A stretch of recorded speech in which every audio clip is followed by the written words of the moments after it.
Hey guys, welcome to another episode of our podcast Hyperhours. We have someone very exciting, a visionary, Nikhil Gupta, founder of LimeChat, featured in Forbes 30 Under 30 and is on a mission to transform conversational commerce. So, hey Nikhil, great to have you here. It's great to be here, Neha. Great. So yes, I think starting off with the question, right? Where did you get the idea of building LimeChat? What was the reason why you started, and how did you go about it? Well, before we actually started LimeChat, Aniket and I, Aniket's my co-founder, we had just graduated from college, and our area of expertise is around conversational AI and deep tech, and that was, our whole world was just surrounded by that. I think the difficult part for us at that time when we were thinking about ideas was to figure out something that actually solved real world problems, because when you're in college, you don't really know what the world is facing or what businesses are facing. One thing we knew we were good at was building good software. So we were looking at places where software could add to businesses in terms of some sort of top line growth or revenue growth or helping reduce cost centers. These are very fundamentals we started with. And in March of 2020, something changed. So COVID had just hit India. Yeah. So one major industry was on the rise at that time, and that was e-commerce. Yes. And left, right, and center, we're just seeing so many buying habits change, etc. So that was one thing that got us thinking, why not look at this market right now? Let's see what type of problems these companies face. And we talked to a lot of e-commerce brands. I think we talked to around 60, 70 brands at that moment of time to understand what are the key areas of focus for them and where they're struggling. Because they're also not used to such a scale, right? Right. Like, success is good, but success comes with problems as well. Yeah, it's overwhelming and then problems arise. So when we went deeper with them, we understood that they had a couple of challenges, especially with the personalization with respect to the customers. So when you talk to these people, they're like, yeah, we want great customer service, because as we're growing and as early when they're selling on marketplaces, Amazon takes care of all the customer service for you, the support, all of those things. But now that their volumes are growing, they have to take care of everything. Yeah. If someone has trouble with their order, they can't just leave them hanging. So the number of people needed to actually manage these solutions, that became a problem for them. And so we thought, okay, there's a business opportunity here for us to actually bridge, and that is, if we can automate some of these conversations, we can help bring down this cost center. Right. And when people thought about it, they're like, oh, Nikhil, we've already tried it out. You're talking about chatbots, right? And this is 2020, so you must understand the last 4 years was all about the rise of expectations in chat. Yes. And just the sheer disappointment of what we've seen. So we were in a very, I would say, a gray market at that time. When you use the word chat automation, they're like, I've tried it, hands are burnt, I don't want to try it again. But that's when you have to take a leap of faith. And that leap of faith came from a fact that we had, our background is in conversational AI. Right. So you see all this chat GPT Yes. growth right now. So it's built on a concept of large language models. And that is what we were studying or researching back in 2017, 2018. 2018 is when the first language model came out. Oh wow. So we had the confidence that in the next 10 years, the level of conversational prowess that systems will be able to do is going to exponentially rise. So we're taking a bet. So although it might not exist today, or maybe it might not be possible today, but it's going to be in the future. So that was the second thing. So we saw e-commerce is on the rise. We saw there was a problem for them. We saw that we had the vision that, okay, the technology is going to come, or we can actually contribute to it in a third way. And the third and most exciting part for us was actually the rise of the channel of WhatsApp. Yes. So in the beginning of 2020, WhatsApp was just coming into the fold as a medium which they were trying to push businesses to start using. And this came with its own set of challenges. So just imagine a website where you have a link to call the company, or an email to email, or a WhatsApp button to actually message. Right. The volumes of, if you just put all three of them together, the number of messages you'll get is almost 5 to 10x the number of calls and emails. True. So if you had a team of, let's say, 10 people managing your calls and emails, the moment you want to leverage WhatsApp as a channel, that volume shoots up. And the only way to deal with it is by adding more people. Yes. But brands really were interested and invested. When I use the word WhatsApp in front of them, like, Nikhil, I want this. Yeah. And that's what clicked for us. And like, okay, they really care about personalization. Like, that's something that they're willing to try it out. Even if their hands have been burnt with things like chat, they can try it out because it's a long-term value for them. Right. So with WhatsApp coming into the picture, we gave them the proposition, okay, you know what, keep your same team, and you can now shift from the email and email, SMS, and calling into chat Yeah. with the same number of people, and we'll automate the rest.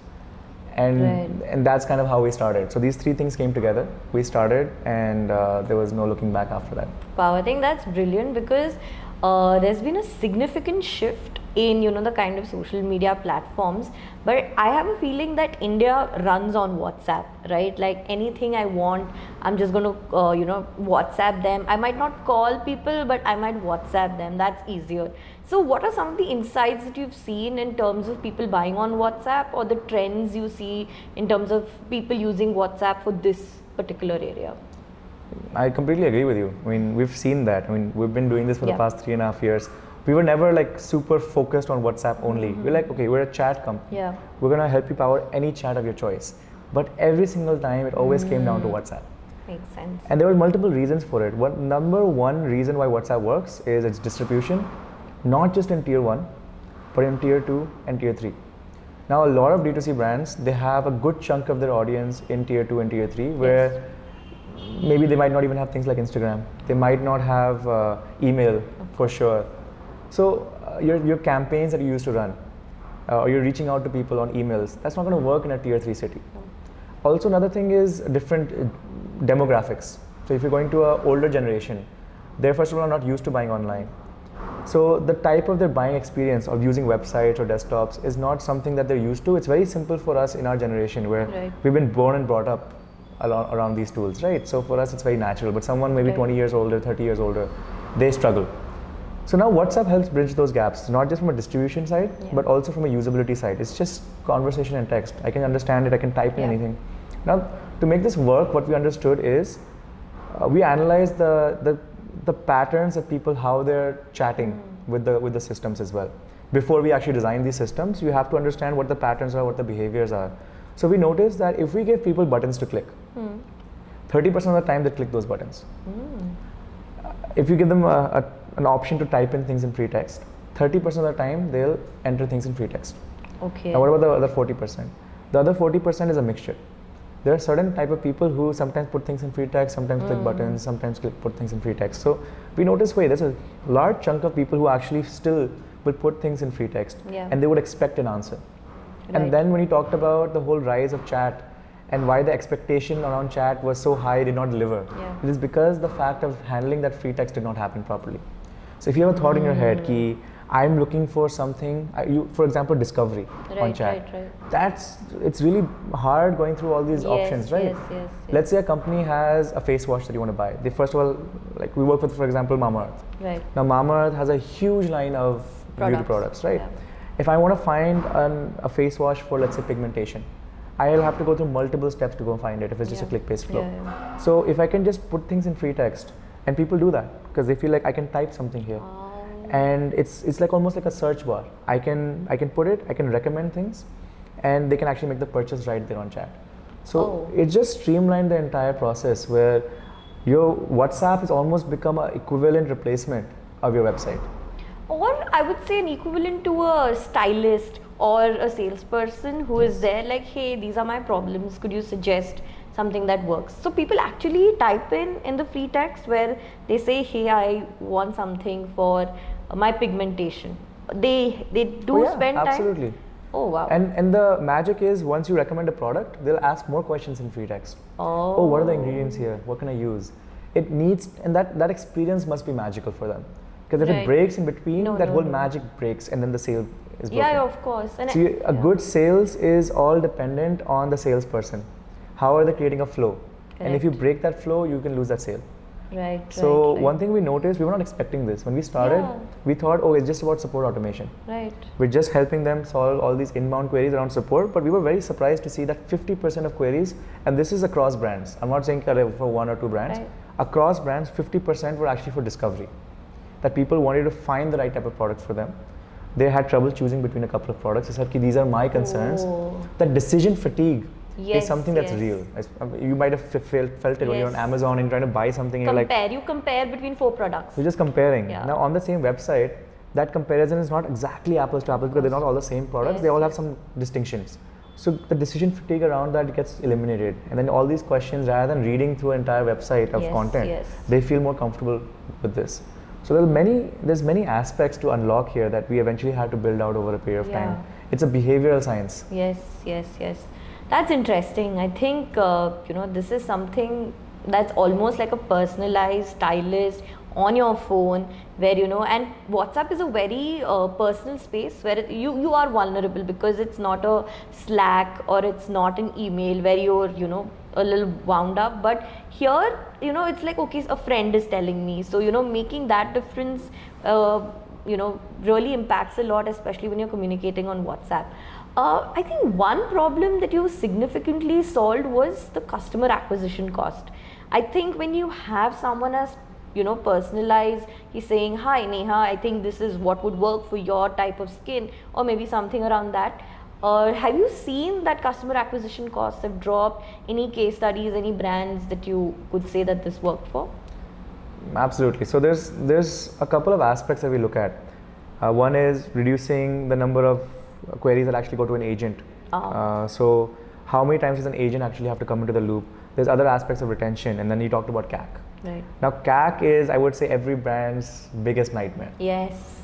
So when you look at CAC, you look at acquisition. Now there's two different modes of acquisition right now that we're focused on. The first is the ones coming through the website. Now what we've noticed is, if you put like WhatsApp on different product pages, not just on the contact us page. So when people are actually browsing, because typically when you see an ad of a product, you click on the product, you'll land on what we call the product page. It's called the PDP page or product page. On that product page, if you have WhatsApp, and if you click on that WhatsApp, it tells you more about that particular product. So what we've noticed is there's a lot of on the fence people. Yes. And they have that problem taking that decision. So those are the people that actually come talk to us on chat, and then once we capture them on chat, because we have their phone number, we can set up these type of campaigns based on how they have structured the chat. It's like personalization, right? I know what type of questions they've asked. I can understand the intent of buying. Yeah. If it's going to be high, I'll push a little bit more to that customer, saying, hey, you were almost there. Why don't you just convert? And that makes a lot of difference, because if I can get one more extra sale, two more extra sales. Of course. And what we've noticed, so there's a metric that we have in our heads of knowing if this is going well or not. So typically, if a website has a certain conversion rate, let's say 3%, then we have a conversion rate on the bot itself, which is approximately 2 times the conversion rate of the website. So if 100 people come onto the bot for discovery, then we would boast a conversion percent of 2 times, or let's say 6% in this case. So that's a benchmark we would hold, and we're seeing those numbers, and this again across brands. Oh, that's brilliant. And this is across not just D2C, but have you tried with B2B or any other sectors? I think those are the areas where we also want to explore right now. Okay. And if you think about WhatsApp, and this goes back to your previous question about how is WhatsApp changing the landscape. I believe that WhatsApp is as significant as the email revolution was. Yeah. Email helped people, like it helped make everything a lot more efficient, everything more productive. WhatsApp is the email for Asia, for India. True. And so not just e-commerce, but every single domain is going to get affected. And that brings me to an interesting point. So the second aspect of acquisition, we talked about ads going to the website. Meta is also taking a big bet. Yes. Saying that we believe that businesses will want to interact through WhatsApp going forward. And so they've introduced a new type of ad. It's called a click to WhatsApp ad. Yes. So instead of going to the website and then maybe some people come to WhatsApp, they want people to directly go to WhatsApp. And again, this is not just for e-commerce, this is for everyone. Anyone, yeah. And so the second aspect of acquisition that we've seen is through this. And what happens here, like I mentioned earlier, WhatsApp is almost a replacement of the website. Yes. Because you can do the discovery, you can do the search, you can even make the checkout, you can ask questions, you can do whatever you want, you can ask for support as well. You don't need the website. Yeah, I've seen catalogs as well where they can show their products, the costing, all of those things. The entire catalog is on a WhatsApp business account. Not just catalogs, but WhatsApp has launched a lot of new custom fields like your address collection. You can showcase products with certain type of pricing. WhatsApp Pay, you can make a payment through WhatsApp Magic Pay, checkout. So they've put a lot of very custom things which can showcase or list products as well. So they'll keep adding to it. Their vision is to make it a much more better or conducive journey. Yes. What they need is the right type of partners to make sure they can create those flows to purchase. Because think about it, when you're doing ads to the website, your website is your landing home base, right? So there's a lot of people who invest and build that website. Same thing on chat, same thing on WhatsApp. You would have to have people who build that conversation flow on WhatsApp, and that's what our role is supposed to be. So when we're working with Meta, when we're working with WhatsApp, we look at them as the infra player to help us facilitate these ads. We build the buying journey, and what click to WhatsApp ads are actually giving very good ROI right now. Oh, okay, that's great. And would you dare to make this bold statement that websites will soon be replaced by WhatsApp accounts? Where, let's say I'm a budding D2C entrepreneur, I don't want to invest time in a website, the entire experience. I just want to go with the WhatsApp thing. Would you? I'll take it one step further actually. If you look at the era of personalization, the era of personalization is whatever data I want, I just see it. Yes. I don't care about everything around it. Now websites it's almost like an archive. Think about the encyclopedias that we used to have. Yes. Now we to search something, you to go into it. I believe websites are like that. They're like digital encyclopedias in a way. Yes. Now what WhatsApp or something which is conversative in nature is more like it helps you find things in that encyclopedia in a much faster way. Right. But is that also the end state? I think as we evolve over a period of time, there's going to be things like voice. There's going to be a lot of virtual reality when you have glasses which are projecting data. So eventually it's not about the medium of presentation, it's just about the information itself. So you'll have algorithms, you'll be very good at conversational technologies, and that's our bet in the long run as well. Conversation is going to rule. Everything that people want, they'll just spell it out, and you should be able to present the data to them. Yeah. But WhatsApp is definitely a step in the right direction, and I think websites have a lot to fear as a result. Yes. Because people want to spend less and less time on website, especially when you're on your mobile. Yeah, half the times they're not optimized for mobile. So yeah, I think coming to that question, when you started out, how did you go about your marketing? What challenges did you face, while trying to convince clients that, hey, this is something interesting? How was your marketing journey? Wow, it was a two-man team. Okay. Me and Aniket. So I think the biggest part was the positioning. Yes. That was the hardest thing for us to track. So although we understood the pain point, we understood how we can actually solve the pain point, I think that was half the problem. The other half is how do I convince the other person that this is something you should take a bet on? Because it's unproven. We don't have any live examples right now. Yeah. So what we used to do is when we used to get a demo, Aniket would sit on the back and he would type in the responses of the chat. Potentially, okay, this is what it would look like. Right. And I'm selling it. I'm like, guys, this is what it is. Let's put something in free text. I'll show you how it works. That's brilliant. So these type of hacks, we did a lot of these growth hacks. So we're very clear. We did market research first. We did sales second. And once we had enough signed paid pilots lined up for us, we then built the product. Because we now knew, okay, if I just build this much, this is what they want. Right. And that really helped us streamline things. From a marketing perspective, two things really helped us.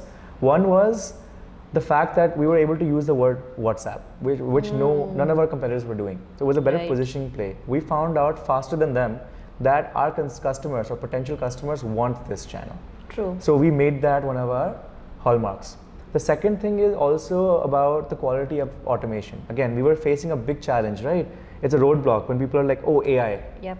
And even our competitors, everyone using AI like a buzzword. It's such a buzzword. And we're like, hey, we understand AI better than them, and we'll do AI better than them. And they're like, Nikhil, I don't see this. I'm not convinced. So we came up with something called, we coined a term, and we called it level 3 conversational AI. And we did one thing, we never explained it. Yes. We just put it in our decks. Yeah. And what happened is people started asking, and we put all of our competitors as level 2 conversational AI. And we put ourselves as level 3. And people used to just see that slide and like, Nikhil, what is level 3? And the moment they ask that question, I'm like, hey, now I can tell you what this is. Here's what level 3 is. And we have 100% conversion rate. The moment someone asks us, what is level 3? 100% conversion rate in closing that sale. So I think the biggest thing in marketing for us at that time, we did not know how to do content creation.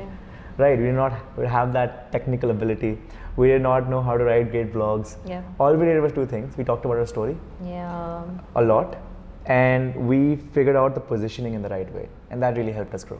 No, that's brilliant. I think when you give that FOMO to people, ki acha, the competitors are probably level 2 and you're level 3, and that gives an edge to you ki what are they doing better, and that intrigue is very, very important. Yes. I think that's something you figured out. And what were your channels of marketing? Was it, let's say, for acquiring customers, right? How did you go about it? Was it referral in the beginning? Was it Meta? How did you go about in that? I think Meta came much later in the process, Okay, right? okay. Because they don't work with someone new. They want to Yes. see established Yes, players yes, yes. to actually spend time with you and like, okay, we're going to invest time with Yeah. LimeChat. At that time, no one knew what LimeChat was. Another thing we spent some time on was the name. So the name is supposed to be something that, again, asks some questions like, what is this? Right. So we spent a lot of time thinking about the name. So if you think about it, there's some laws of branding. So if you see a list and you see LimeChat in that list, it's one of the few names you'll actually remember in a small moment of time. So basically what we did is we tried to optimize all these small things, and we just kept doing it recurrently. The channels that worked for us actively were channels like LinkedIn. Till date, LinkedIn is our best acquisition channel. Got it. So because we were the first people to establish this market, Yes. or create this space, I would say. It gave us a chance to just constantly talk. It was nothing difficult for us. We just kept talking about what we're doing. We kept talking about the insights, and we kept posting regularly on LinkedIn. And over a period of time, that transformed into thought leadership. Where people are waiting for the things that we're saying, because they know it's not bogus. There is depth behind the things that we're saying. So LinkedIn worked really well. Other things was actually things that worked for us were getting on a little bit of, like, I would not call them podcasts, but just interactions on Zoom, etc., posting them online. And at that time, there was a big kind of movement where people are having a lot of Zoom content being posted. Yes. So I think we were, again, candid, just talking about our journey, because we were just two people building good tech, or trying to build good tech. I think what we did at that time was just being as authentic as possible. Yes. And we just used LinkedIn, I think, to the maximum extent. There were a lot of other channels that we thought about using, such as in e-commerce, Shopify is supposed to be a big channel. There's a lot of brands on Shopify. There's, I think that never worked for us as much, because the type of brands that really cared about automation, they were never going to go and just click on a button and just start. They wanted to talk to you. They wanted to understand. We had to do a lot of education. So it was a very sales-led growth model. We had to do a lot of cold calling, mailing. That did happen. And the final channel that you mentioned as well was through investors. I think we're very grateful. They opened a lot of doors. Because again, what happened is that since we were the first in the market, you have access to not just the portfolio of your own investors, but their other investors' portfolios as well. Because everyone's like, oh, now there's a tool, why don't I give it to my portfolio? And they can try it out. And that's kind of how we got into a lot of these brands. At least we're giving demos to them. And then from demos, that was up to us on how we do it. I think an interesting part that you said was, I would say LimeChat was a category maker, because WhatsApp, like you said, was still new in the market. How important was educating the people that this is not a chatbot which looks like you just click a button, FAQs, and it just gives a we'll call you back later kind of a system? How was the educational journey there? I think, like I said, the first year was very difficult. So we had to use all this coining of this term, creating the intrigue. We were very lucky to get early adopters who just believed, again, like we thought of a vision. They're like, okay, Nikhil, I think you're smart enough to execute it. And we believe in this vision. You might not have it today, but I think you'll build it. So I want to work with you. I'll tell you what my insights are. You're almost like a person in my team, and I want you to build this. Wow. So, and all of those are our early investors as well, by the way. So that show of faith was what it took to actually start a category. Otherwise, very difficult. So like I said, we got the first 10 clients. All of them had that mindset, you know what, we believe in this. Although we've been burnt, I think you guys know what you're doing, and you'll build it. And once we got our demos live, and we were live with 10 brands, it's a very demonstrable product. If someone says, Nikhil, what is level 3? After a moment of time, I just started showing them. I said, here you go, try this out. And they're like, this is what I wanted. It clicks, because I just unlocked a problem statement that they already cared about, but they never saw a solution. And now they saw it, and they were very happy. So it just fit. And so our sales after that just blossomed. So it took us, I would say it took us 8 months to close 10 customers. And the next 8 months got us to 100 customers. That's brilliant. That was what happened. So it just, all the puzzle pieces just fit after a period of time. I think what's great is you took the initial time to fix everything in terms of, let's understand one thing in depth, not just surface level and ki, somehow I'll just stick everything together or jugaad karke. But I think you really thought through that. So I think that's brilliant. I think I love the journey. I think one question that was on my mind, and we were just discussing before the podcast, was you got into YC, but you didn't go, or you didn't want to be there. Can you please explain that? Because YC, has a lot of hype. Disclaimer, it's not like we did not want to be there. I love YC. Yes. I love everything it stands for. I think our early days, as when you're starting up, your biggest source of inspiration is YC and the material that they have. Yes. I think it was more of a calculated choice for us at that time. So YC, first of all, it was not offline. It was online. It was a COVID time period when we got accepted. So there was always this nagging thing in the back of our heads that the whole purpose of such an accelerator is to be surrounded by those great people. But if I'm sitting at home, it's not going to be adding that much value. The second aspect is YC is, I think you to understand, what we did is we studied all the companies that went to YC and the companies that succeeded. And we looked at the patterns of the companies that actually were able to extract value from YC. Right. And it turns out all of them were at that stage where they were ready for growth. Yeah. Or they were ready for growth at a week-on-week level. They can show some kind of growth. I think when YC was just about to start, we had just launched our 10 pilots. They had just gone live, they all converted into full-time things, and we were like, okay, you know what, we want to sit down, analyze, build the foundation really well. Because if I just scale with the limited knowledge I have about the product right now, I'll be forced to scale at YC. Yeah. And that's not a bad thing. They really push and they're really good at that. Yeah. If I'm not ready for it, if I'm not ready for that scale right now, I'm not going to be justifying the YC experience, nor am I going to be focusing on my product. I'll be kind of feet in two places and none of them are done well. So we took a hard decision. Say let's not go to YC, which is our ideal. Like it was something we've been aspiring for so long. And we got to sit down, double down on the product right now for 3 months, and we did that. We got it to a level where we can now almost mass produce these things, and after that our sales just blossomed. So what would life be with YC? I don't know. Maybe it could be very different, but I think we're very satisfied with the fact that we were able to make that kind of choice, and we came out strong at the end. That's a very brave choice, because I think for every budding entrepreneur, YC is like the IIT of entrepreneurship. So I think that's a brave choice. But despite that, right, I mean, you've like raised very good amount of funds, you've raised from Lightspeed, right? And then obviously your partnership with Microsoft. So can you talk a bit more about, how is this partnership with Microsoft going to be? What does it entail? Yeah, I think we had a very nice journey over. Again, journeys always have their ups and downs, but I think the best thing I've learned is the fact, the type of people that you're working with and partnering with. So in terms of when we started, there were 2 people I would like to mention who just took us under their wing. And that was Kunal Bell and Rohit Bansal from Snapdeal. We did not have an idea at that time, and they're just like, I can trust that these guys can execute if they find an idea, and no one does that. And so we started from there. They gave us our first angel check. From there, it was not Lightspeed, but Stellaris Ventures and Pi Ventures. They invested at the end of the year in 2020. They saw the potential again. And it was beautiful to see that people were taking those type of bets. Typically, you would take safe bets. They were like, again, we trust you. We believe that you guys know what you're doing here, and we're taking a long-term bet on this space. And that led up to a follow-up round as well. So I think in the fundraise cycle, it's definitely been, I think, a blessing that people give us a space also, knowing that you cannot be you cannot put so much pressure to, hey, let's make this work right now. It takes time to build such, I would say everything that we're building is innovative in nature. So it takes 10 tries to figure something out and one thing clicks. Yes, of course. So I think that's how we've been able to survive so far, having that innovative mindset. And that has led us to also kind of figure out the right type of partners on this journey as well.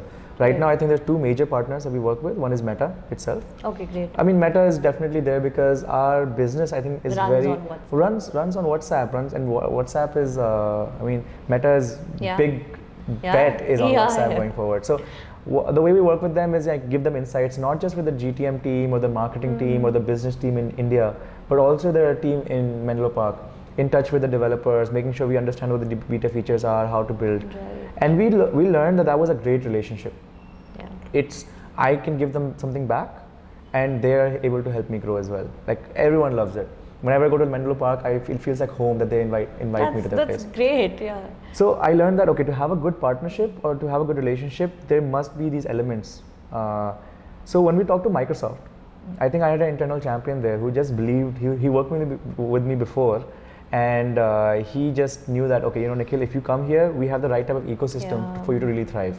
And I took a bet, because I bet on the person. I was in AWS before that, and he helped me shift to Microsoft. Oh. And it was all because of him.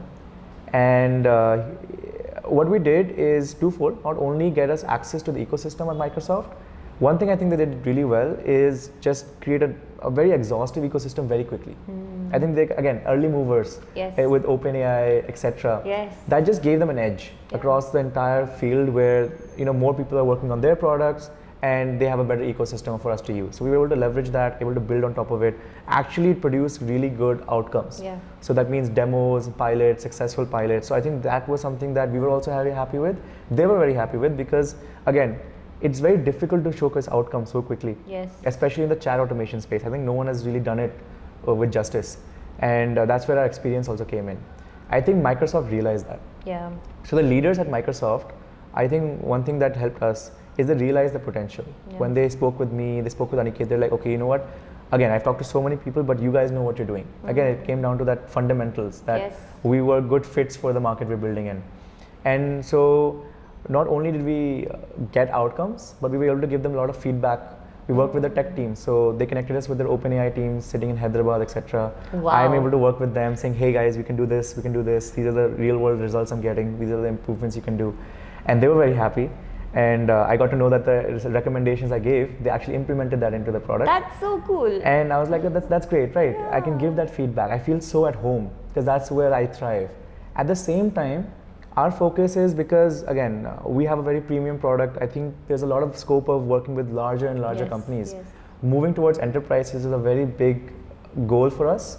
We've been doing that for quite a while. So some of the larger enterprises that we got a chance to work with are like Hindustan Unilever, ITC, Cipla, Piramal. You cracked the major ones. These are like the large enterprises in India in D2C. So we're like, okay, this is working really well for us. Can we expand to more enterprises?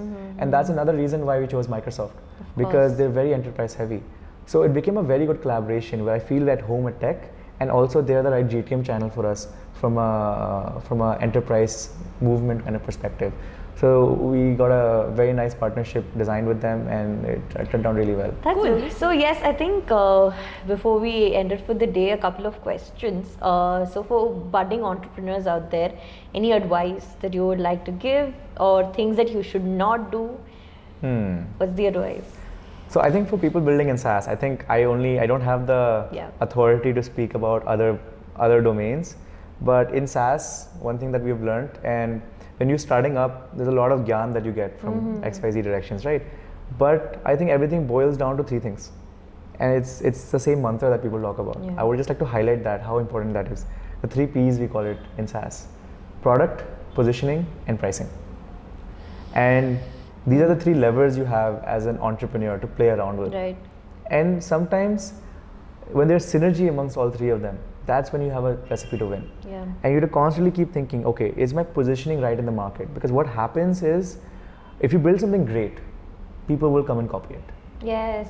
People will build replicas of that. It's so easy to build nowadays.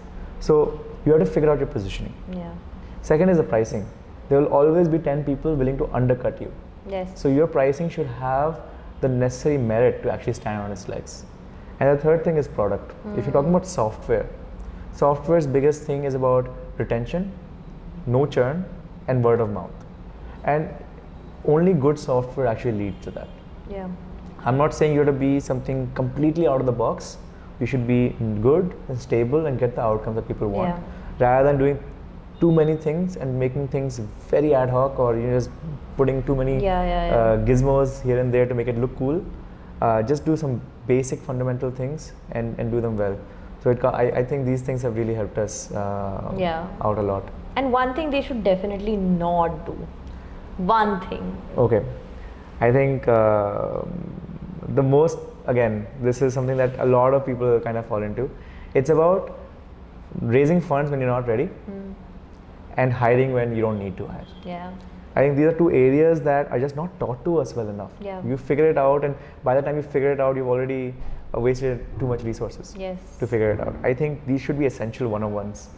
That again, when people are starting out, they're like, these problems are for the future me. Yeah. I don't think about it.